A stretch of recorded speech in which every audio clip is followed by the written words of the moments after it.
What are some, Dr. Hess, what are some of the benefits of organizing checklists with headings? Something that Cue My List does, but how does that help patients? Yeah, I think having headings, anything that visually structures the list is going to help the end user. So if the heading is morning routine, then as if I'm the end user, I know that everything under there is going to be about that. So it actually cues me to know that that's what's within this list.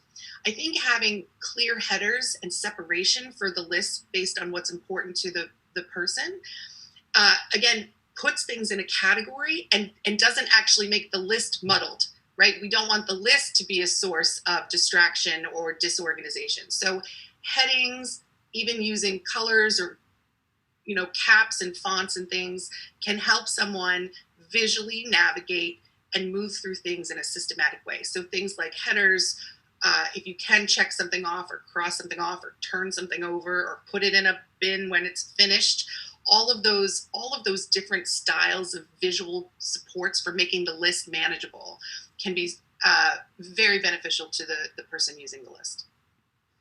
One of the things, Laura, we have in the Best Suite is that library system. So the ability to create lists. So on the back end, we can actually create checklists for people. So we could, identify a typical morning routine, or if there was something that you might teach in terms of a sequence for cooking as you're trying to help someone, or for transfer, or something like that, we could actually create that list within the Best Suite, within Cue My List, and make it available to people through that library.